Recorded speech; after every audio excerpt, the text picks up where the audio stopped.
Hello and welcome in. Please do not leave your luggage unattended on the station.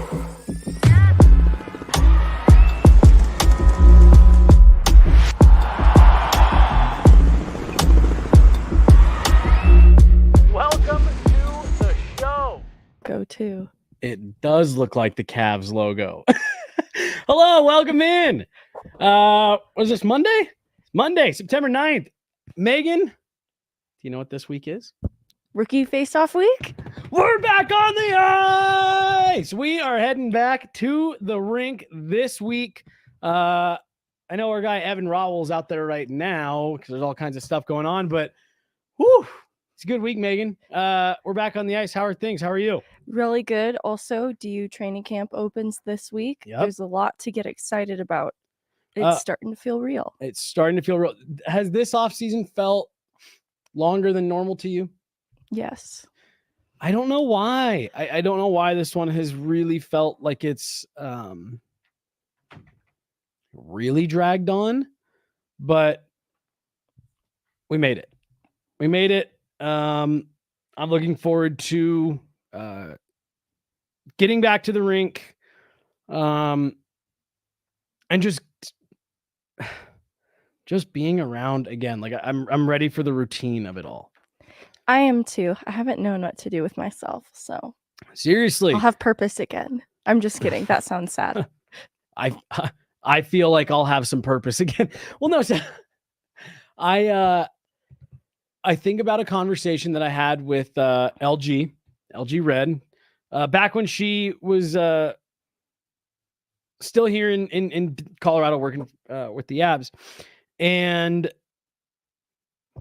we were in kind of like the dog days of the season, like January, February, and we were sitting at the practice facility and we were cold and we're like, man, this is, brutal. And she said, I know this is tough. The Avs weren't doing well, blah, blah, blah. She goes, but Jesse, the thing I always remind myself with this is it's because I even think it was like a holiday Monday or something like that.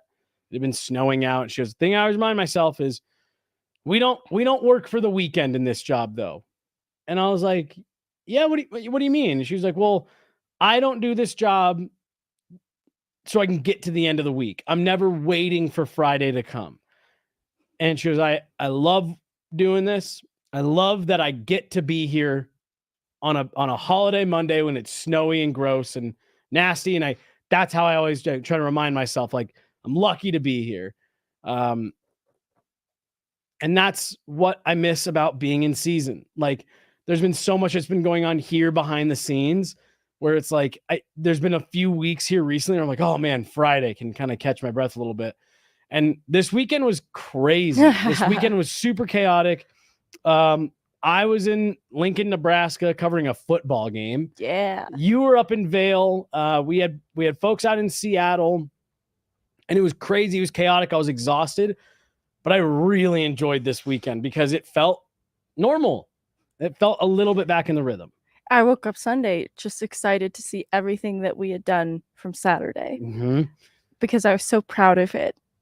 And it did start to feel a little bit more normal. Totally. And you should feel very proud of everything that you did because what you guys did was awesome. We're going to, you and Mark were up in Vail covering the Avs alumni event. Looks like it went great. Some of the stuff you guys got was fantastic. We're going to hear a little bit of it coming up in just a bit. We have a lot from the weekend. There'll be a lot that comes out with it over the next 48 hours here, but we're going to give you a little bit of a tease today. How was it for you? It was an awesome weekend, and getting to be there up close, you can see how valuable it is for players to have an extension in life after hockey, to reconnect, not even necessarily with teammates that they played with, just other guys who understand the life of a player now transitioning to life after hockey. And I think that was really rewarding to see how these guys would light up when they were around each other. Dan Heinout is the interview we're featuring on today's show, and he talked about how he didn't even realize what kind of impact it would have on him, but his wife Mhm. noted that he laughed and smiled differently when he was around former players. And when he was playing in the alumni game, he had a huge smile on his face. So it was really cool to see that up close. I really saw the value too of the Alumni Association gathering for these events, because it's also an extension of philanthropic causes that are important to Yeah. former players. They pick the causes that the fundraising goes towards. And so it's great from a fan perspective to be able to leverage something you already love, right? Hockey, your favorite players, Mhm. towards some kind of fundraising and a cause that's also important to those players that you love. It just makes so much sense. And I'm excited to see how the Alumni Association grows from here, because they're very much in the beginning stages. But you see the support and turnout grow a little bit more each year. And I'm excited to see where it goes. I was really jealous that I couldn't be there on Friday night. I was trying to find any volunteers. I would want to go to Nebraska so I could go with you up to Vail. I was really jealous because it like you said, it's I don't want to say players that you forget about, because you don't forget about Milan Hajduk, but especially in our line of work, it's so much about this roster and how does it all work and the players and the future and all of that, that when you get to see John Michael Lyles and Hajduk and, like you said, Dan Heinold and Pierre Turgeon, all those guys out there, Darren Helm, it is just kind of a natural, fun, like memory lane type of thing. So like I said, I was very, very jealous that you weren't there, but hopefully we'll get to do a few more of these in the future, because like you said, it's the other side of it too. And actually we've got part of the Guerrilla Sports team out at the Dog Nation golf tournament right now. That's awesome. And like you said, you as great as they are, there's the charity and the philanthropic side of it as well. That's always great. I think too, from our standpoint, this is something I think you and I have been passionate about, is tapping into the community in hockey, because it's so much the reason why we love this sport. And I think it is important then to have that off-ice involvement with groups that cater to the hockey community and really understand and have a pulse for it and want to support and uplift it. And this feels like such a great way to start doing it. I'm so excited to be more involved with local groups like that. Do you want to? I want to get a little bit into some of the guys that we're going to see this week that Dan Heinold is going to be working with directly, the associate coach up in Loveland. Do you want to go to the Dan Heinold interview first, or do you want to talk about a couple of these guys before we get into that? Let's do Heinold first. His charisma is infectious. I think it'll get people hype about the topic and the Eagles next season. Perfect. So let's give a are they streaming Rookie Face-Off? Do you know if there's just a comment in the chat here? They haven't announced it yet, but they always do. So I am telling people to go to the official Avs YouTube channel and count on it being streamed. And what I would also say is that if it's not there, I'd check LA Kings and Ducks. They always, those two. I don't know if they've ever not done it. I would also imagine the Sharks will be streaming it with Macklin Celebrini playing. So there should be a few different places to find it. Let's talk a little bit about Dan Heinold and kind of set this one up a bit here. I had to send a screen grab to my sisters because they were both in love with him back in 2001. Mosier weirdly brought up this point about how like the Forsberg Heinold era of Avs was maybe the best looking unfair group of humans. Seriously, a lot of good looking, which is why I always thought it was funny that Mike Ricci was considered the best looking guy on the team. That just felt like a very 90s good looking dude. I think it's true. It didn't maybe age as well right as the blue eyes. Those are just forever. I sent the clip that I posted, I sent to my sister, the clip that I posted last night, and my oldest sister goes, "Don't even need to click play. Those blue eyes I could recognize anywhere." I was like, all right. But everyone always talks about Mike Ricci's hair and how great of hair he had. It's like it's long and greasy. I don't know if I'd say it's great. I have thoughts. It's fine. He's got locks for sure. Dan Heinold, fan favorite when he played for the Avs as a young player, was a key role played a key role in the 2001 Stanley Cup. After he left the Avs, after his playing days stopped, really has been growing in the coach world and the coach side of things. It was actually on an NHL bench. Let me ask you, were you a little surprised that he was willing to take an AHL job, or does this feel like a real step forward because he's continuing his path to potentially being a head coach one day? I think the fit within the organization and the history that already exists there from his time as a player makes a lot of sense for this to be a good launching point for future growth. And truthfully, his skill set is so perfect for what they're trying to accomplish. I think coming to a team, and this isn't a dig at his former team, but they parted ways for a reason. I think where the Avs are at in their competitive window adds a little bit of, sorry, you're getting a phone call. Getting a call? That's bad. All right. Do you, No, not at all. oh, I thought you were saying like, No, I'm getting a I call. just That's didn't- not good that they're calling. No, I just didn't like that it was ringing. Wait, were you calling someone? Or No. It's just vibrating and it shouldn't Speaking have of Moj, hey, Moj, you pocket dialed me twice this weekend. That's hilarious. And I was yelling, Moser, Mark, Moj, trying to like see, and nothing. So figure it out. Keep going. I love it. It gave me time to settle whatever was going on there. But he's coming to an organization where the competitive window is wide open. And so I think that adds just a point of emphasis on getting prospects to graduate and become NHL players on a team competing for a cup year after year. And that will be such a rewarding thing for him to be a part of too, if he is able to help some of these players graduate. And to my earlier point about his skill set specifically, who he was as a player is someone that every young prospect in the American League should learn from. He benefited from some time in the American League before making the full-time leap to the NHL and had a good career.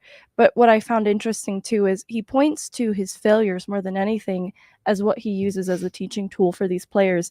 And it's interesting from our perspective, he has a lot to be very proud of from his playing career. He's a Stanley Cup champion, but he also recognizes the things that a young version of him just trying to make it in the league needed to hear at that time. And for that reason, I think the American League is such a great destination for him, especially with the personnel that he'll be working with. I think he's such a compliment to Tim Branham and Schneekloth there up in Loveland. So I'm really excited to see what they do together because it also feels like a blend of different personalities.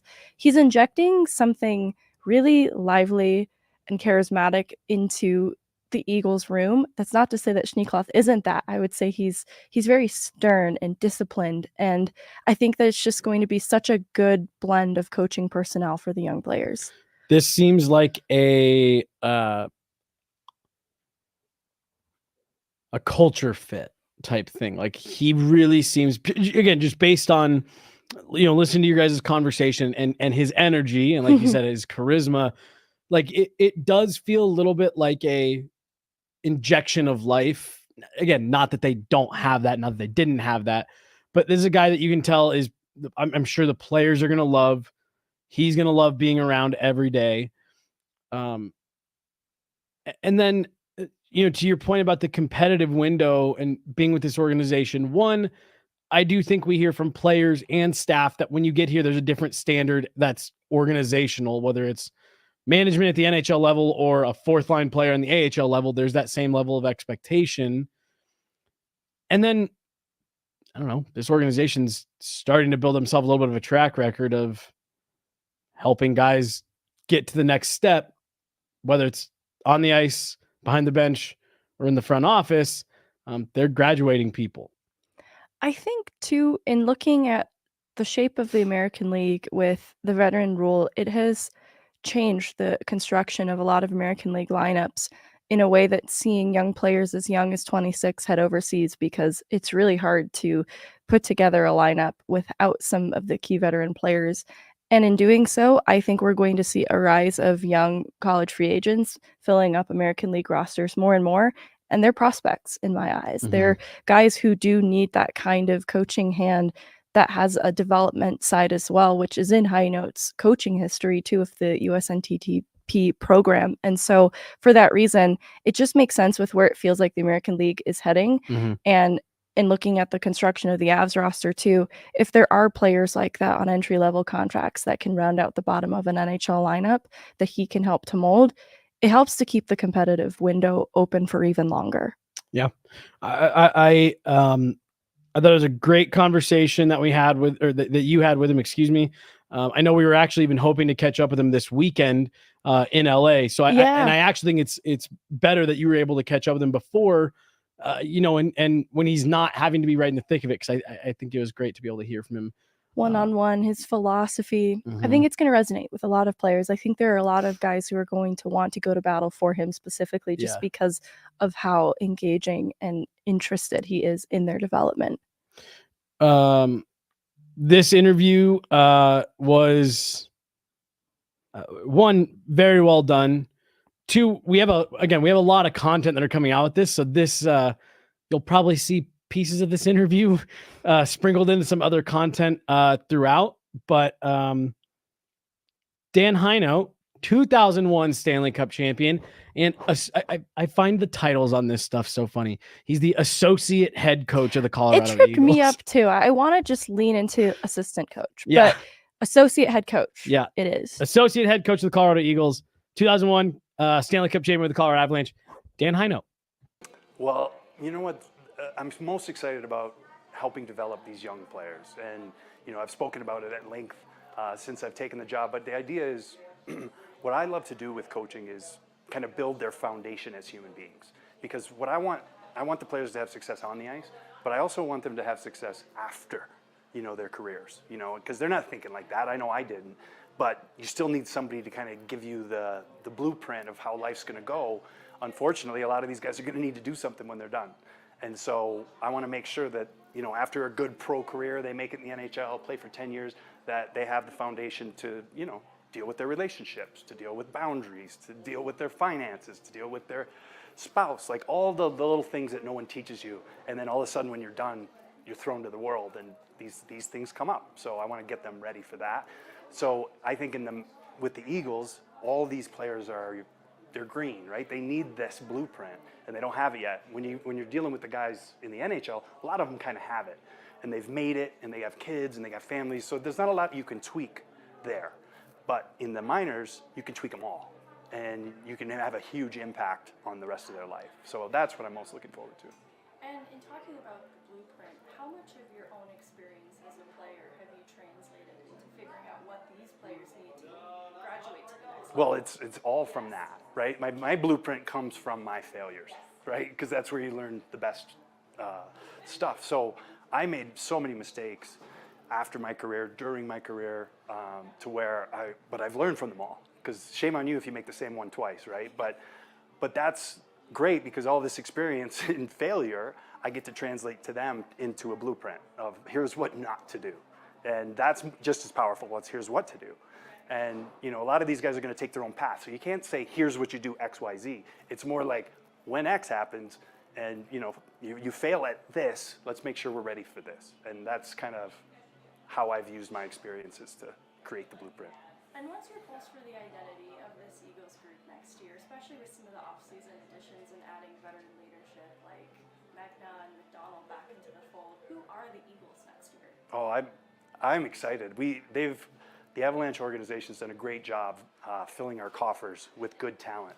And, as far as development's concerned, iron sharpens iron. And you need good players on that team in order for your young players to develop properly. And they've done an unbelievable job with the players that you talked about. Tynan's, another perfect example of really good players that can help our young guys develop, and they'll push for a job in the NHL because they're ripe, they're ready. These guys are ready to fill in those holes in the Avalanche.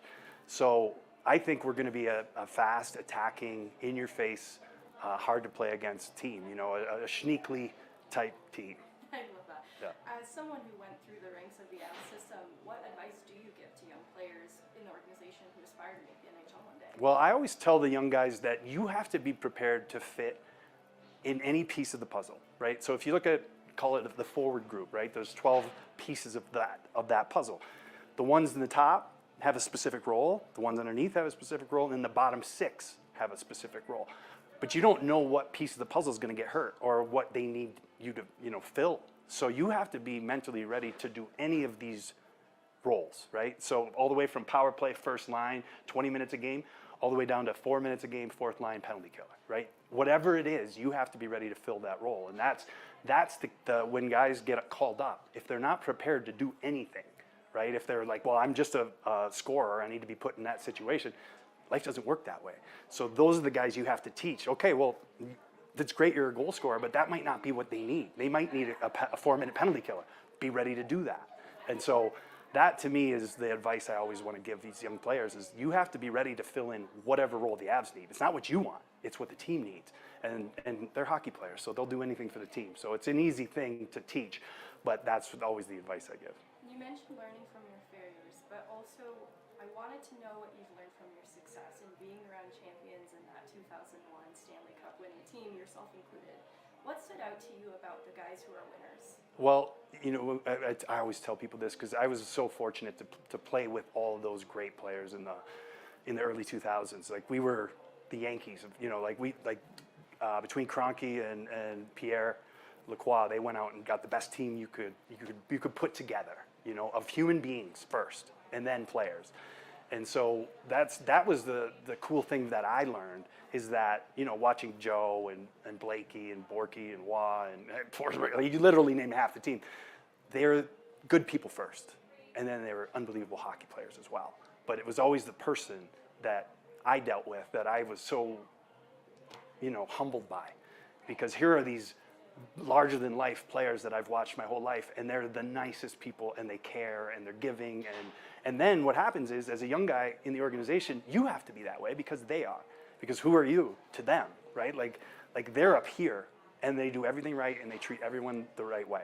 So if you're a young guy coming in the league and you see that, the rest of your career how to treat people. Because if they're doing it, you better do it because you're just anybody, and they're the 1%. And so it was a great lesson about humility and being grateful and perspective to kind of learn from their leadership, not on the ice, but also off the ice. And so that's what I always take is there's no room in hockey for bad people. There just isn't. With the Avs in such a competitive window as it is, it probably makes opportunities for players in the American League to get a call a little bit more challenging to come by. How do you reconcile those things in your goals with the players? Well, kind of what I had mentioned earlier is seeing with the Avs, and we'll have open communication with the big club as we always do, and they're going to have needs, right? And so the balls of clay that we have down in the minors, we can mold into whatever the team needs to win up top, right? And also developing their individual game. But if Bedsy's like, hey, we need some penalty killers, we need some physicality, we need some fighting, we need some shot blocking.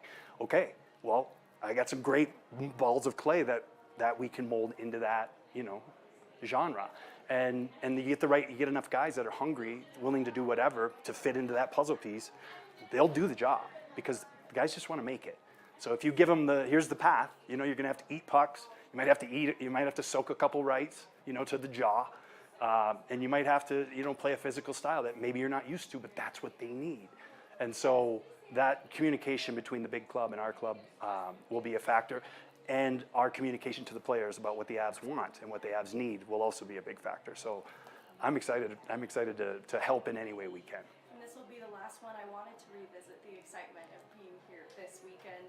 Next year is something of a homecoming for you to the organization, but this feels like the very first start of it. Can you tell me why this was a special weekend or extra rewarding for you to be around Avs alumni? Yeah, this is, when Teresa, my wife, and I were talking about it this morning. Being in the room with all the boys that you played with and played against that wore the jersey, it's just different, and getting the opportunity to come here, Johnny Lyles is one of my favorite humans of all time. And he's done an unbelievable job with the alumni here in Colorado. So when he asked me if I could come, it was an awesome opportunity because who doesn't love Vail? And I'll do anything for that kid. And plus I got to see all the guys I haven't seen in a while. So, you walk into that room last night and every ex-hockey player can tell you this. but how it felt was like you said, coming home. And I was in that room, and this morning my wife was like, when you're in a room full of those guys and she's like, you have a different energy, you have a different laugh, you have a different feel. She's like, that's really cool. She's like, there's a different vulnerability when you're all together. And it's a cool, safe place to be. And when she said that, I was like, God, that makes so much sense. And that's exactly what it is when you come home.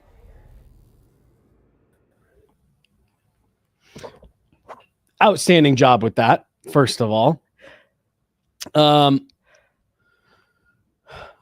I feel like, now it's not fair, I've watched it in full before, but I feel like what we learned watching that,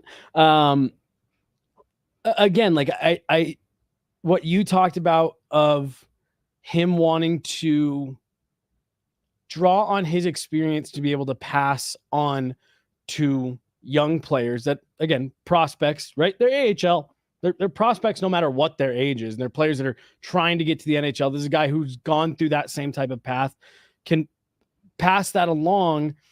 But it was also where he talked about preparing players to play for the Colorado Avalanche. And that's something that I do feel like, whether it be us talking about it on a show, the fans discussing it online, that's part of it that I do feel gets missed a lot. And I think back to Dan Heino as a player with the Avs. It's a long time ago. The game's very different. But this was a player who's, in reality, when you go back and look at the numbers, what type of player was, he was more of a role type guy. But there were several times where I remember he was playing with Joe Sakic and Alex Tanguay, or Alex Tanguay and Milan Hajduk, or whatever. He was a guy that had to fill a lot of different roles. And he talks there about, the role that you've played your entire life might not be available with the Avs right now. So how can I help get you prepared to be an NHL player, not just a goal scorer? That was the first thing that I guess jumped out to me about what he was saying. It's important, and we talked while the interview was going, so this is going to sound very familiar, but it especially is relevant to a player like Jean-Luc Foudy, who came from juniors with skill that stood out in that environment, that he needed to find how that identity translated to the pro game and the Avs needs, the Avs future needs in particular. Mm-hmm. And it's been something that's gradually been built into his development now through this point to be a little bit more of a third, fourth line player. He had the skill coming from juniors of, one, having played down the middle, right, and two, having played in a top six role. It was a huge adjustment, an identity change that he needed to undergo. And I think it's been challenging. It's not that he hasn't been unwilling to take that on. It's just been challenging. And I think that's why Foudy's in the position that he's in, where there is so much skill there that I think intrigues the Avs, especially in his skating and his speed. That kind of pace fits them so well. And then there is that part of him that likes to go to the dangerous areas of the ice. Even though he's a little bit of a smaller guy, he likes to go through traffic and get to the front of the net. But he still has had to build in some of those blue-collar habits, if you will. And so right now, in the same way that we talk about Oscar Alausen, it's kind of do or die. It's similar for Foudy, and it's not a failure of Foudy. It's just the timeline kind of, it crept up on him. He's here. He's at this finish line now to show if he can be what the Avs need him to be, because I think that there is an argument to be made that Foudy is an NHL caliber player. It's just harder to say, is he an Avalanche player right now? Right. And I think, to Heino's point about molding these players for the Avs needs, that's where I think we're going to see a total change in philosophy. I don't want to accuse this of not having been in place before. I just think we're going to see it implemented sooner in a player's development. Looking at Barron's going back for a third year at DU, I think the Avs recognize that in order for him to have a chance at cracking the depth chart here in Colorado, and looking at how good it is right now, there are some things that he needs to be. He had to become a better defensive player. So he stayed another year at DU, got another national title, and worked at that side of his game. And this is all a part of his plan. And so I think this is something that's already happening right now in the organization. And Heino being brought into the fold is just to ensure that these players are being molded very earlier in their development to fit the Avs' future needs. Well, and this might be a little bit of a ridiculous comparison, but when we talked to Jared Bednar about Nathan MacKinnon and the 2022 Stanley Cup run specifically. Jared Bednar talks about how that maybe wasn't Nathan MacKinnon's like most prolific scoring run, but Jared makes the argument all the time that like that the 2022 Cup run, while maybe some fans thought that it was like kind of quiet from MacKinnon relative to what that was arguably the best he's ever played in his career because of his commitment to the full 200-foot game. I love the way he looked in his own end in the 2022 run. Yes. And it was a real point of emphasis for him, and something that Jared Bednar talks about of like, we don't win without that type of commitment from that type of player and that ability to play in your own end. And again, I know this is a little bit of a far stretch from what we were talking about, but I do almost wonder if that was even a moment where the Avs looked around and were like, we need all of our guys to be a little bit more versatile. You can't be a this is all I do type guy. Dare I say, Alex Newhook fell into the wrong part of this timeline. He was sort of in the between stages of, what do the Avs need him to be versus what were already his existing strengths. And I just don't think they were in the right place to utilize him to his fullest potential, because Alex Newhook is absolutely an NHL player. Totally. I think he was caught in the crosshairs of this sort of change in philosophy, if you will, and needing to be some things to fit in the Avs lineup night in and night out that just couldn't happen overnight. The timing did not work out, unfortunately, for Newhook. Yep. Well, and again, not a rookie, but like I even look at a guy like Andre Burakovsky, and when that season ended, like he was great for the Avs, but it did not seem like there was any issue letting that player go. And again, a lot of that I do think was a result of this is a very offense, very shooty, heavy type of guy. We just need players that are a little bit more well-rounded. And again, that was the part that it felt like Dan Heinold kind of kept coming back to, is how can I mold these players to, like you said, be able to anticipate what the Avs are going to need. And there's something that's telling me that Chris McFarland, Joe Sakic, Jared Bednar are like, yeah, we need guys who are good at everything. That's what we want. Guys who can play anywhere. Versatile, to your earlier point. Yeah. Like Heinold was in his own career, needing to play up in the lineup, including the 2001 Cup run. That was asked of him. He rose to the occasion. And seeing the way that a player like Logan O'Connor has been utilized and the value that he's demonstrated through that, someone like Ross Colton also will need to kind of figure out his fit then in this future Avs lineup, just because of Casey Middlestat now. And I don't doubt that Ross Colton can figure that out. Yep. And similarly, looking at a player like a Cal Ritchie, he's got Colorado Avalanche written all over him because of that. He is already figuring out that there are so many ways to be a good hockey player beyond just his incredible playmaking skill. And I think that's what's going to serve him so well in his quest to getting an NHL job. What, for you, what was maybe a standout theme, comment, moment with Heinold? This is maybe not even the biggest takeaway, but at the start where he talks about life after hockey a little bit, or like setting these guys up for success away from the ice, I think that's so important. There's a part of me that already feels like a mom to prospects. Like, I probably will have kids who play hockey one day, and that's going to be so important from my perspective, because there's so much. Their identity as hockey players is so important. It's the fabric of their DNA, but so are these other aspects of themselves that I don't want them to lose sight of. And I think that pouring into those other aspects of yourself make you a better hockey player too. And I think Heinold getting that is just going to produce well-rounded players at the end of the day and good human beings. Well, and, we talk a lot about the Avs approach to, and Dan Heinold talks about how those early Cup teams, they weren't just really good players, they were really good people. And I think that's been such a clear point of emphasis since, what I'll refer to as the Joe Sakic era, after Patrick Waugh left the organization and suddenly the front office was no longer, split Patrick Waugh, Joe Sakic. It was Joe Sakic's group. They brought in Jared Bednar. So, I'll say into the Joe Sakic era, that's clearly been a point of emphasis. One, hearing Dan Heinold say that, you understand a bit where that comes from. But two, it was the word unfortunately that he used that stuck in my ear with what you're talking about, because he said, the reality is, the sad, unfortunate reality is, a lot of those AHL guys will not make it to the NHL. They will not get to play a 20-year NHL pro career, that these are guys who are going to need to have plans for life after hockey, because there's some of them that they'll get to that sooner than maybe they want. We had, I can't say too much yet. We got some stuff coming here, but at Guerrilla Sports, I was having a conversation with someone last week about the business side of sports, and not only the business side of sports, but the amount of athletes who play at high levels and then go on to be very successful in business. And it's because of the way that you're wired up top, that you, it's the commitment, it's the dedication, it's the work ethic.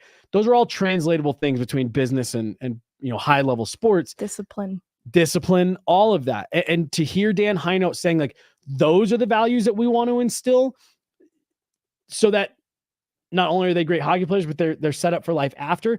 I think that's the exact type of mindset you want everybody in your organization to be trying to build. And the type of culture you want to cultivate is, not only do we have great hockey players and great human beings, we have smart people who are prepared for anything in life. And I think that's great that you have someone who's doing that. Sorry. Yeah, no, I love it for their confidence to uplift and empower their minds too. Yep. I think that it's going to serve them very well.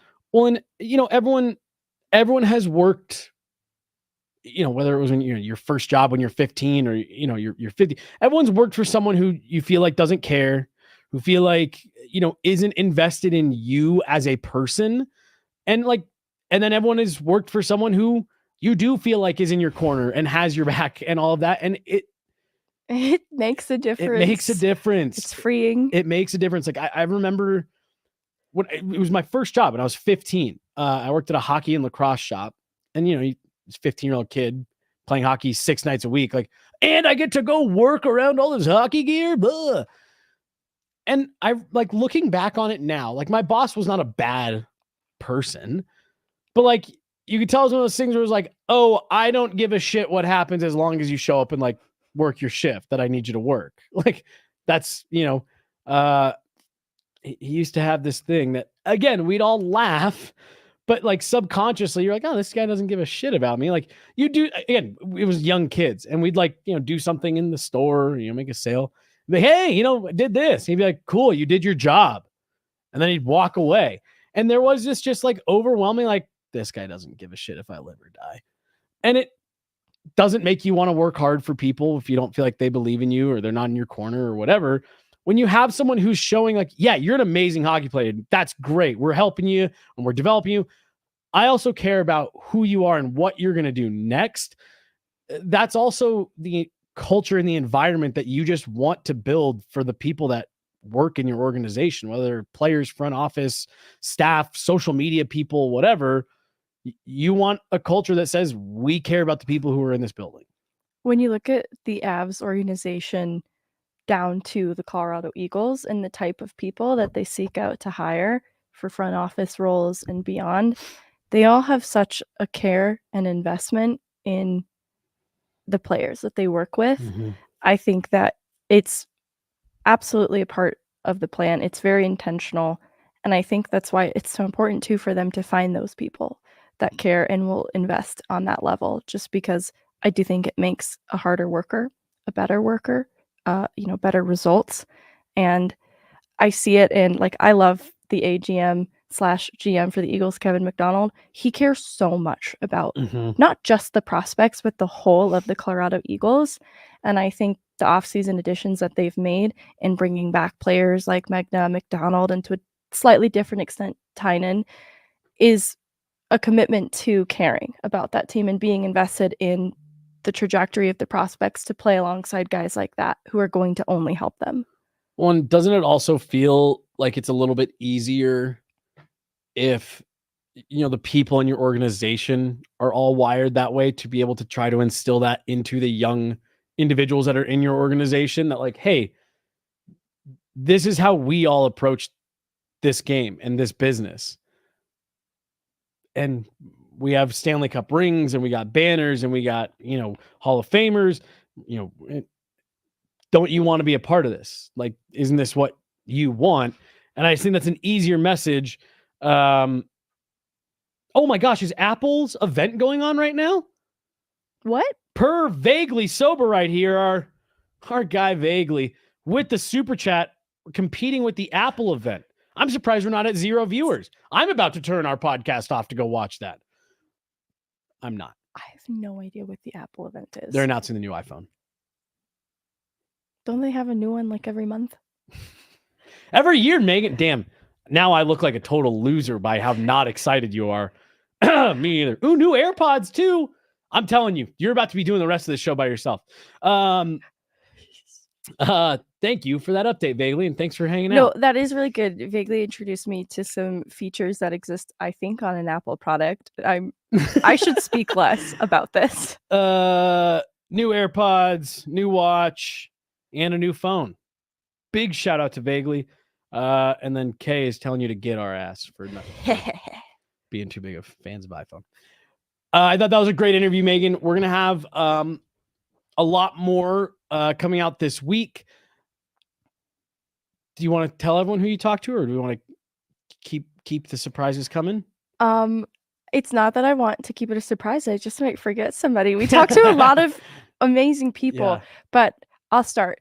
We got Milan Hajduk. We got Pierre Turgeon. We got Kyle Quincy. We got 2022 Stanley Cup champion Darren Helm. Avs legend. Obviously, we got High Note. We got Lyles. And then there's a funny, I'm not even sure it'll make the final cut, but we interviewed Michel Goulet, Hall of Famer Michel Goulet. He was also the coach for the Avs alumni team in that alumni game. So that one I don't know will provide much value to people other than maybe comedically. But I thought it was really funny. When you asked the first question, I was like, what? And then I kept watching. I was like, this is fucking great. I loved that. But he's hilarious, so I knew he'd be the right person. He had a good sense of, like, he riffed off of it really well. Like, he's got a great sense of humor. Yes, yeah. He was the perfect candidate. I thought it was great. You and Mark did some outstanding stuff all weekend. I'm really excited for everyone to see all of it. So that'll be coming here over the next, like I said, there'll probably be some stuff that we push out here later this afternoon. And there'll be a longer piece that comes over the next day or two that Andy's already upstairs working away on. So more coming from the Vail Alumni Weekend. Out fucking standing job. I'm excited. And for people who are local to the Metro Denver area, there's another event happening later this month that we'll put on our socials. So if you weren't able to make it up to Vail, there's going to be another one, and this is going to have a different benefactor. It's going to be for ACEs. It's a scholarship night. So really cool. And I think it's going to be even more well attended. So really obvious event you should attend if you're an Avs fan. And just keep an eye out for that later this month. Perfect. Can't wait. Let's get into a little bit of what's going on this week. We're going down to family sports. There will be one practice on Friday. The rookies prospects will be on the ice before they and you are heading to LA with Jay, who's back there running the board, by the way. Do we have a shot of Jay? Can we see Jay back there? No, he hates us. After the gum incident, he's done. Worn off the camera. Yeah. The new iPhone is coming in Barbie pink. I'm interested. I'm listening. Okay. There's Jay. There he is. That feels like pandering, but I'm listening. Well, it vaguely put it in there. I'm just reading what Vaguely's saying. And it vaguely knows the audience. So it's pandering. So yeah, let's talk about this week. I do have here it is. Head on over GorillaSports.net. Megan's article. It is comprehensive. That looks a little lengthy when you put it like that. Yeah, well, but no, that's what I wanted to show. It is lengthy and it's good. It got me all caught up on prospects and who we're watching for this week. There's a couple different guys that I want to talk on specifically because you talk about Cal Rich, you talk about Sean Behrens. We got into those guys a little bit last week.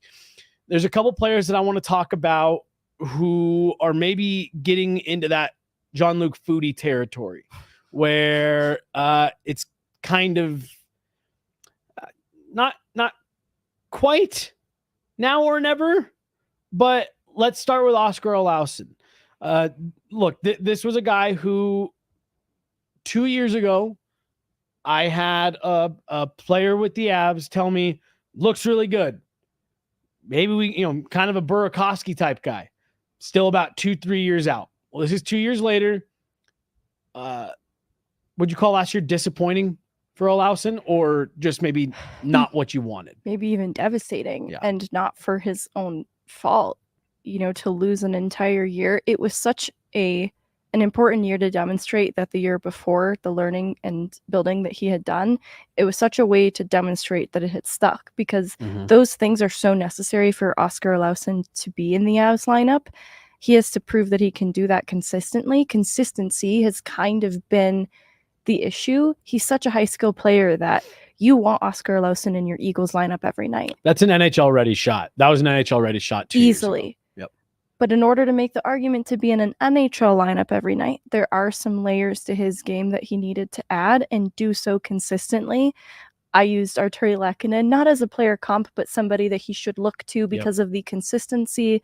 And I don't think Oscar Olausson, I almost said Kyle Ritchie. Oscar Olausson does not have, I don't want to say engagement issues. He's a hard worker. He's a complicated person in that sense, though. It is the consistency, though, in the offensive zone, hunting and retrieving pucks like Arturi Lehkonen does on instinct, that needs to be more instinct for Olausson. Not a lazy player, has a lot of skill upside, just needs to work on that power forward consistency in order to make that case for an NHL job. Because again, this is somebody you want in the AHL lineup, top 6, night after night. He's just not there for the NHL conversation because he hasn't proven it. Does it not feel with Olausson a little bit like what we were just saying a minute ago about what Dan Hino's tried to do, coming in and rounding out players more? Again, like I didn't do this intentionally. I talked about Burakovsky a minute ago. I had a player tell me, he can maybe be a Burakovsky type guy. I think you want a little bit more than that.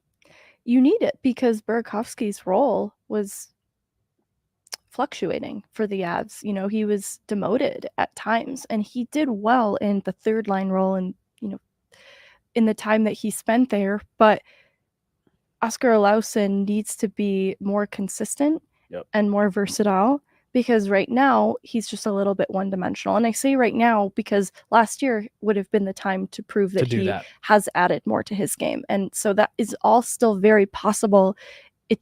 He missed out on an important year of viewing to earn a little bit of that trust with coaching staff. And it's not his fault. It sucks for him, but he has a pretty steep mountain to climb ahead of him, because being able to do that type of thing consistently isn't an easy ask. No. But he has to. That's his only path forward. Well, and this is also one of those things that I know you and I have talked about before. And one thing that I do feel is often not missed, but maybe misunderstood by a lot of folks I think there's several parts of Oscar Olausson's game that you could point to and say he's NHL ready, or at bare minimum ready for a shot. But this, I think, is the gap is so big between AHL regular and NHL regular. And I think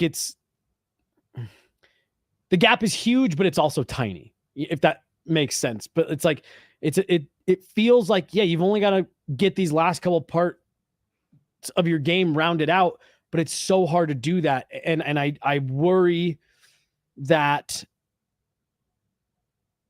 missing as much time as he did last year, missing out on those valuable development months, year, I worry about, is he too far behind the 8 ball now to try to catch up? And maybe that's ridiculous, but it's not. He still has the inside track ahead of somebody like, I'm trying to think, Matt Steinberg, because the skill upside is just too good, and he's shown well in that, right? Like, his production was trending in such a good direction last year in the few games that he played, and then compared to the year before, which was good AHL production, it was looking to be even better. So that already is something even a Jason Polin has not figured out at the next level. So Yep. like Olausson does have an inside track on some of these other players, but Poland, the thing that he has that is his strength is the kind of thing that Olausson's looking to add more to his game, and that is being more physically imposing and a little bit more punishing shift after shift, because Olausson is not a small player, so he shouldn't, he should lean into these other aspects of his game as well and win some of these battles. And even if it's just for the possession game, like he maybe isn't necessarily the goal scorer, but he's engaging in these battles and winning them just to retrieve pucks and keep possession alive.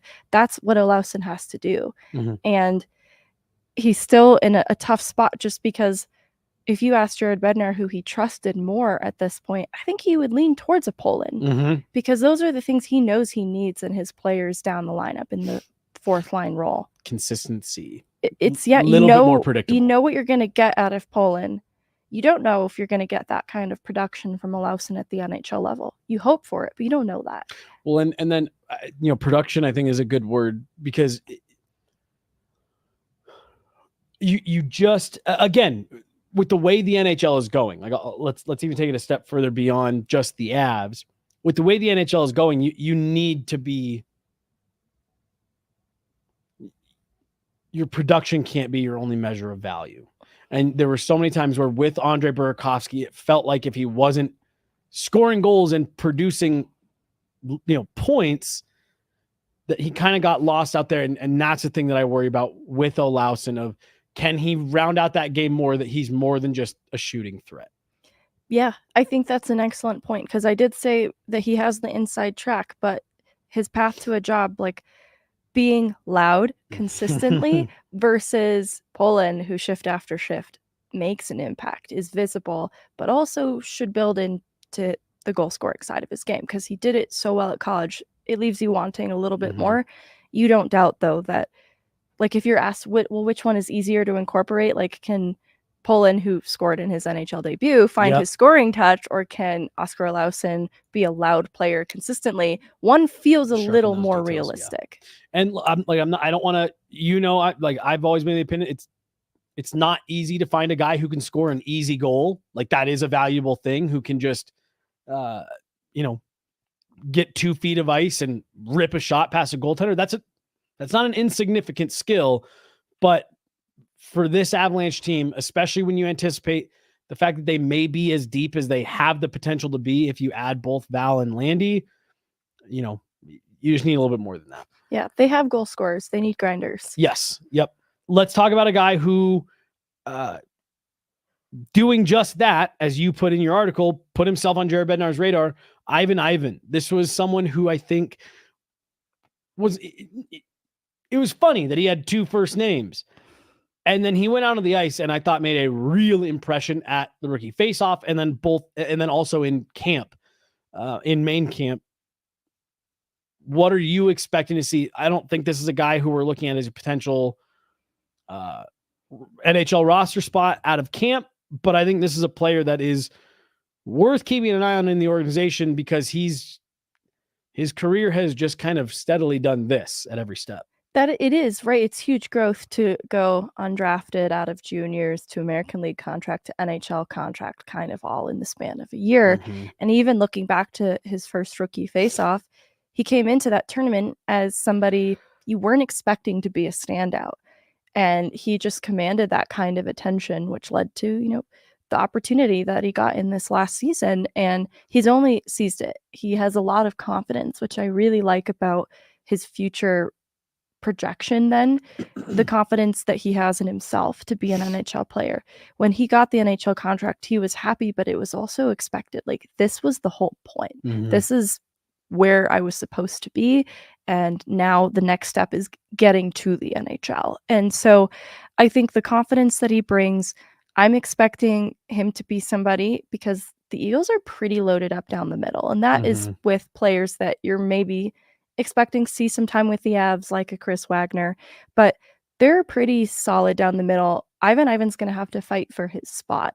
And I think he's made a really great case for himself. So this next year, what it holds for him It's kind of the Sean Barron's like slow track to the NHL. There's a future plan for him. It's just not an immediate jump to the NHL, but that's part of the plan. And that's what I'm excited for. And for in this tournament, because it's his second go around and he impressed last year, he set a standard for himself that he has to meet again and find a way to exceed. And so that's obviously a little challenging, but exciting for him too, because he is going to be with other talented centermen like Cal Ritchie. So he has to find a way to stand out and hopefully even complement, right? Like maybe it's this 1-2 punch down the middle for the Avs and the rookie faceoff, and Ivan Ivan's a really key part in that because he improved at the faceoff dot. He just got stronger as a player too.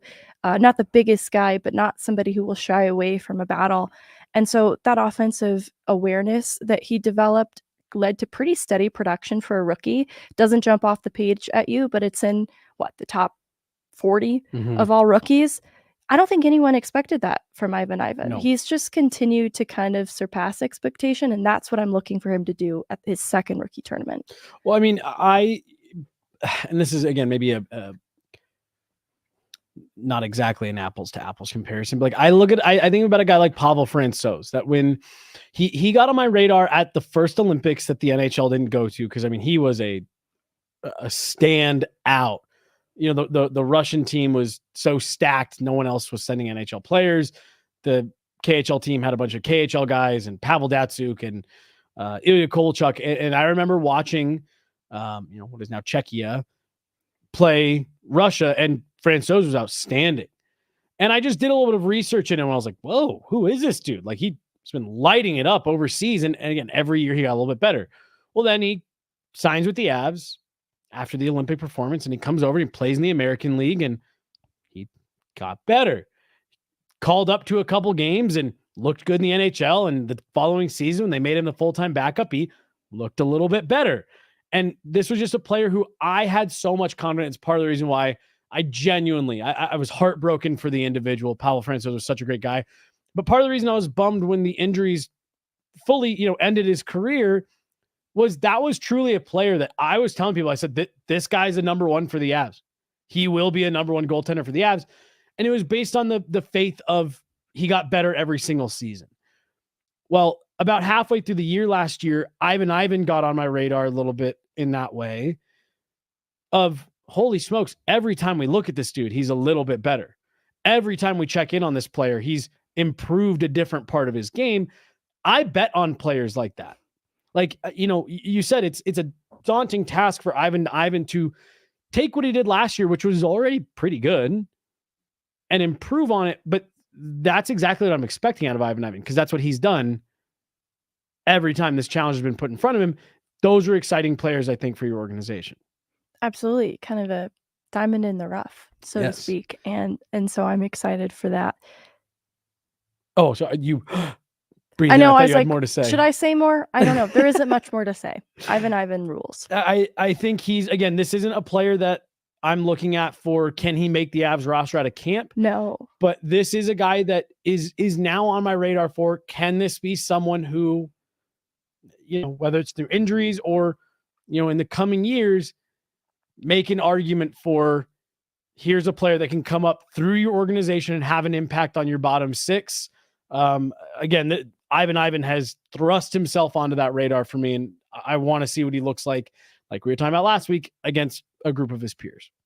I look at the way that Dallas has graduated players from their American League team over time, and that's exactly the kind of thing I've hoped for the Avs to do, and Ivan could be kind of a cornerstone in that. And I think there's a lot of people who talk about, and I just saw a thing going around last week, I don't remember who had done it, but talking about the Avs drafting and developing beyond the second round and later. And they haven't turned on any of these guys, played all these games. And I do think that there are times where we sit there and think about development in terms of your prospects. How many first line players you are, oh man, well, he didn't play a lot. With where the Avs are at, you need guys who can come up the organization, like you were saying for Dallas, occasionally and just fill in on your third role. And now it's a third line, quality third line player that you didn't have to go out and acquire. that you didn't have to trade for, you didn't have to give up assets for. This was a guy that was able to come up through your system, learn the system, and can be a solid piece in your bottom six. Like, that's massive success. I'm not saying the Avs are riddled with those either, but Ivan is a guy that I'm looking at. I don't need you to develop into a top six player. Can you find your way to become an NHLer? And I think the Avs are happy with that. Not a lot of guys in this rookie faceoff who I think you are looking at to make the NHL roster. What I think is exciting is you've got Cal Ritchie, who's going, who I do think should be pushing to make the team. But you got a couple other guys in here, Megan. And the one that I actually want to go to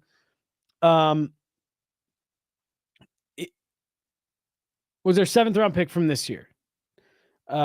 Nikita and Mark's going to yell at me. Oh yeah. Sorry, Mark. Prishep. I think It's the SH followed by the CH that throws me off. Prishepov. 7th round pick this year, but he stood out at dev camp right after the draft. The Avs like to go Russian later in the draft because they've typically felt you can find some value there because there's a lot of teams that are, I don't necessarily want to use the word scared off, but there's always been the stigma with Russian players in the NHL. The Avs have no issue going there, especially late in the draft. There's a standout earlier this summer. What are you expecting to see this weekend? Well, what I think impressed me about his showing at Dev Camp was he was in the group with Cal Ritchie. So Cal Ritchie demanded a lot of attention because of how good he is. So for Prishepov to have stood out in that session stood out to me. And he's been, playing on North American ice, making that transition. I always like to see that from Russian players and their commitment to a future NHL role. And I also look at his size, right? 6'1", 194.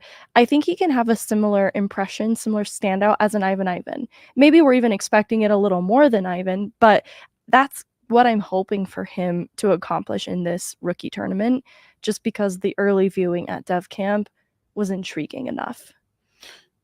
Played in the Q last year, offense-heavy league. These are the types of weekends where, in my opinion, 7th round pick, he should stand out. Again, I'm not saying he's going to separate from everyone else, but like, given who the competition is for this weekend, this is someone who I think you can reasonably expect that, like, it'd be nice to see a little bit of pop, that have some of that offensive touch. Training camps and tournaments like this stuff for the rookies typically lend towards offensive players. And I'd like to see him, again, flex that a little bit. Yeah. No, I'm thinking back to the defenseman of last year's tournament, and it's a little different too. Like, he's not a defenseman. Sorry. My brain went off on a tangent. I was just thinking about the ways that defense actually was something that stood out at last year's tournament. Mm-hmm. I do think this one will be led by offense. And so a player like Prishepov is ripe with opportunity to do so. I'll be curious to see too then how they line up down the middle with Andre Pavel there, Prishepov there, Max Curran, Cal Ritchie, obviously, Ivan. They're pretty center heavy going into this tournament. And so it will be a testament to Prishepov if he can earn out some minutes line opportunity ahead of some of these guys. Steinberg, goodness. Holy smokes. And Meredith Gaudreau just announced she's pregnant. I'm sorry. Chloe just sent me that update. I did not mean to drop that in the middle of everything, but they have the service going on today. Yeah, but they're in Philly. So graciously letting people live stream, right? Mm-hmm. Yeah, I believe both Calgary and Columbus are live streaming right now. And apparently she just made that announcement. So they were expecting. So both brothers were expecting, as we talked about that last week, Megan, and we said, it seems like with every new detail, it becomes that much more devastating. And that continues to be true. So I'm sorry, I didn't mean to,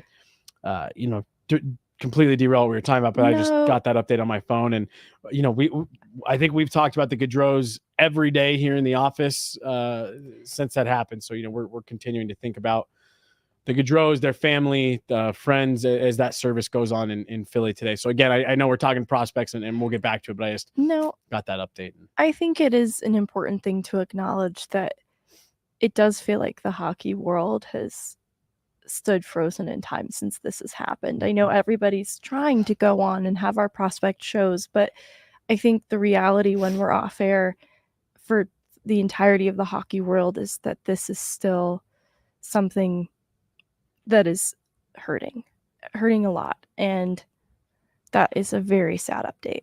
Yeah. It's,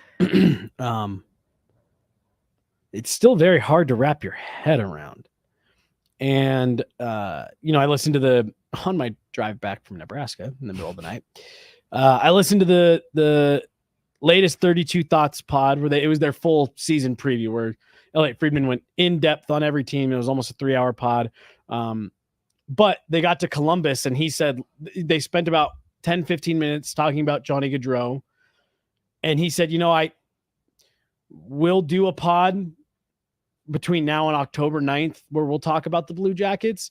But he even said, like, I just don't, what does it matter to talk about the rest of the Blue Jackets roster right now? Like, it's just so hard to wrap your head around still. So horrible update. We're going to continue to track that. And we're trying to do something here at Guerrilla Sports to continue to honor and support everything that the Gaudreaus stood for. So we're trying to work on some stuff here. Again, it has stayed front of mind for us. Let's get back to what we were talking about here with prospects, but wanted to just mention that. And actually, Megan, I wanted to put a bow on it by asking you about Kovalenko. Not only is he not going this weekend, I guess he was out at the rookie showcase media day, whatever, for the Avs last year, doing what they do every year. And it drives me crazy, sending players out there in the dark kit with a white helmet. And I don't know why. It's hazing. It's what it feels like. But the fact that he was the one picked for that, and truthfully, Megan, we were all saying last week, this does not seem like a guy that has much interest in playing in the AHL. Evan Rowell from Colorado Hockey Now jumped into our chat and said not only that, he's actually got an AHL out clause in his contract that if at any point he's playing the American League and he decides enough is enough, he can go back to the KHL. Right now, all signs on this point toward he's probably in the NHL roster. Like, the fact that they aren't sending him told me how they feel, how he feels, and how his agent probably feels about this. I think that's true. They're also not sending Jean-Luc Foudy. Yep.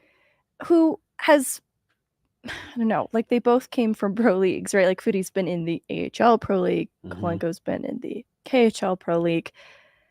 I don't think it means anything bad. I do think that all signs point to Kovalenko having honestly, like Cal Ritchie, he's vying for a full-time NHL job. Kovalenko's ahead of that. And I think that is in part captured by the decision to not have Kovalenko there. And I look at Alex Newhook as someone who spent, 11 games in the American League, maybe 10. And that's what my expectation for Kovalenko would be when I say he might spend some time in the American League. I don't think it really exceeds that kind of a stint. I'm more worried about the minutes that he can get with the Avs. It has to be pretty consistent and regular. And I just feel so uncertain about the bottom of the Avs lineup to really know where to pencil him in. But I think that's going to be a priority, obviously, with the KHL clause. Like, this is important to the player, too, to find those minutes. So he's going to have to earn them still, in my opinion. And he's on the right path to doing so. And I think just some more time in the regular season when the stakes are a little less high will be the best thing for him. Well, it's part of the reason why, because if I'm remembering correctly, Newhook made the team and then was sent down after like 2 games, right? It was something like that. Yeah, he made the team, played like 2 or 3 games, and then they sent him down for a dozen or something like that, 10 or 11. That's what I just piecing everything together. It just really feels like they're going to do everything they can to get Kovalenko a look. I just keep coming back to a line of Kovalenko, Cal Ritchie, and Gabe Landeskog. That's where I keep landing. 2-3 months from now is your third line. I do love the idea of all 3 of those players being in the Avs lineup, whether that be together or not. Mm-hmm. And I think it's not entirely unrealistic too. That's so true. Those forget that being a line. Those 3 players might not even be on the roster together. But even if I'm taking a bite-sized approach, like I think that is realistic to say, okay, Kovalenko, he can be a part of this Avs roster. Mm-hmm. Cal Ritchie, he maybe could be a part of this Avs roster. Gabe Landeskog is going to make an attempt at his return. I don't think that's controversial. Yeah, no. And I really do, again, trying to be realistic with the Gabe Landeskog portion of that. I do sit there and say, I think especially for this first season with Gabe Landeskog coming back, it needs to be a situational approach. You probably need to limit the minutes a little bit. Get him out there for your ozone starts with Nate and Mikko. Like get the 3-headed monster back together when you need. Park him right in front of the net on the power. He's the new Joe Pavelski. He is the new, premier net front tipper, just puck hound in front of the net. Put him there on the power play. But I really do think Gabe Landeskog would benefit from some limited minutes, playing against a little bit lesser competition. Cal Ritchie would benefit from being able to play with a player like that. And then doesn't it feel a little bit like Nikolai Kovalenko is kind of a Gabe Landeskog light in the style that he plays? I see it for sure. And so that was a line that when they gave Cal Ritchie the contract, because that was the first time I was like, okay, well, he's going to get a real shot at making this team. That was when I said that I think that makes sense as a bottom 6 line, assuming you get the full health back. If you get the full health, you get Gabe, you get Val, you figure out how to make the salary cap work. Like this is going to be a deep lineup. I think I'm just, I sound so jaded around Kovalenko, and it's not because of a lack of belief in Kovalenko. It's the concern with how many fringe forward players are competing on the outskirts of the lineup that I'm just like, what are they going to do with these guys? Wagner, Inala, Phillips. There's Parker Kelly's another one. Kivi Ranta. And so I'm looking at that with a little bit of concern, and I'm not expecting all of those guys to steal jobs. It's just, that's a lot of people to account for. Are they realistically all going back to the American League? What does that mean for Kovalenko? Mm-hmm. And I know at the end of the day, it's Kovalenko has to knock that door down. That's all it really means. It's just made the competition a little bit steeper, applied a little bit of pressure. And of those names, he should be the kind of guy to come out of it on the other side. I think that's where my tone has been a little bit skeptical. It's not because I don't believe in Kovalenko. I just worry about his trust. Yeah. Well, and because that's all Jerry Bednar wants. Can I trust you? Can I trust to put you out there? And no, I'm with you. I think that's what he's up against. Oh shit! I just realized. I was about to say, well, let's wrap it up real quick. So anything else on prospects? No. All right, I want to talk more about that tomorrow. Make sure to head over to guerrillasports.net. Check out Megan's rookie face-off primer preview, who to watch for, all of that real quick before we go. PWHL logos, branding really for the entire league was rolled out today. This was kind of like the fuck, almost choked on my own saliva there. Like unofficial rollout of the PWHL. They got things pulled together so quickly last year to get that season going that they just went with generic branding for everything. What did you think of the names? It's and I'll read them out here, I guess. That would probably help. The Boston Fleet, the Minnesota Frost, which I really like. I think it's Victoire de Montreal, the New York Sirens, the Ottawa Charge, and the Toronto Scepters. What do you think? I like Minnesota Frost. I like the logo. I like the name. It feels really fitting. Yep. I like Montreal. I feel so bad. Victoire. Well, that's why I hate it. Montreal, Victoire. You sounded better than I said it. I love the look of the logo. I love the feel of the Oh, name. here, look. I think we still got him in here. Did we? I thought you said we summoned Evan. No. Sorry, Evan.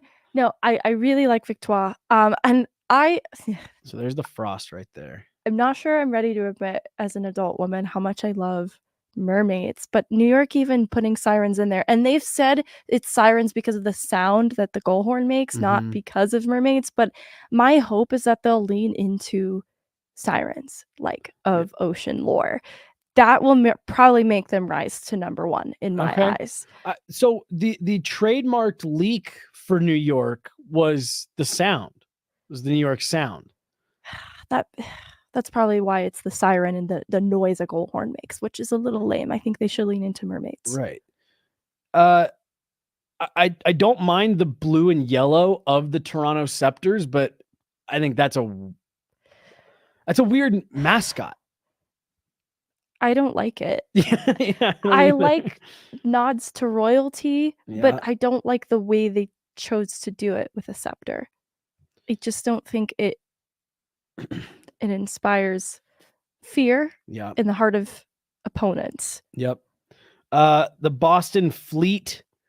I don't think this is a bad logo. But I do find it a little bit funny now that like the Boston Fleet, I'm assuming like a fleet of water. Yeah, I mean, I guess they're not a landlocked state. Like a maritime fleet. Right. That's how I take it. Yeah. And then the little B looks like a hook, like a fishing hook. And then Ottawa Chargers, like I don't think is a bad name, but I unfortunately, Meg, I think this is a pretty bad miss on the logo. Another one that I wasn't crazy about. Yeah. Don't hate the name. No, it's not bad. Just don't feel like it has a lot of personality. And I saw it has something to do with like the Ottawa motto, something charge like forward related. So I'm like, okay, there is personality there. It's just maybe not as obvious to a more passive or casual observer. Yeah. And that's maybe what I don't love. Like I see the personality in Montreal's, in Minnesota, Sirens, Boston's a little bit, and Toronto and Ottawa I feel like is where it lacks a little bit of that personality, the personability of what's unique to these locations and cities. Yes. So and truthfully, that was what I liked the most about Minnesota's and the Frost was it felt very Minnesota. You think of cold and the winter and all of that. I thought Minnesota did it right. You explaining the New York Sirens, I'm with you. I hope that's what they end up leaning into. It'd be so cool if they did. And I don't mean like cutesy mermaids, like the scary depths of the ocean. Like what mermaids are actually like if you look into any of those stories. Yeah. Did you see that video from a few weeks ago that I think it was a container ship? And the claims are that it was some type of... They were saying mermaid like is like the layman term. Don't tell me that. But I'll send it to you. It was scary though. I was like, I don't like this. I'll believe in mermaids and I'll become so much less serious. Not gonna lie, it's so funny the Montreal team to not use an English name.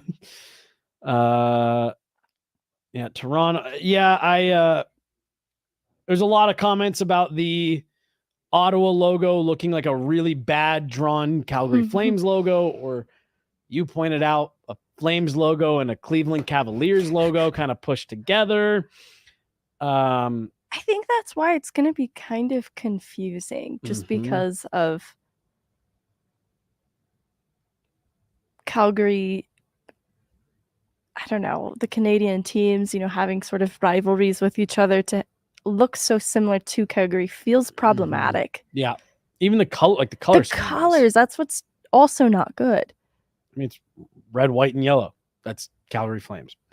I like how closely to the Sirens is to the Islanders. Yes. There's a kind of a sister feel to it. Totally. A sibling feel. Yep, So yep. I do like that. The teal with the blue and the orange. I like that a lot. And then I do think Montreal's logo looks really nice. That just, it doesn't look like a team name to me. Because that's the Montreal Victory. I like it. I like it. All right. Okay. I'm with it then. I like the accents too. Like when you see kind of more of there's probably a word in design for this, but like beyond just the logo, just kind of other graphic. Yeah. It's really nice. It's really pretty. I like the off-white too. Shout out to Jay for loading all those into StreamYard because he used them this morning. Thanks, Jay. Made our show better.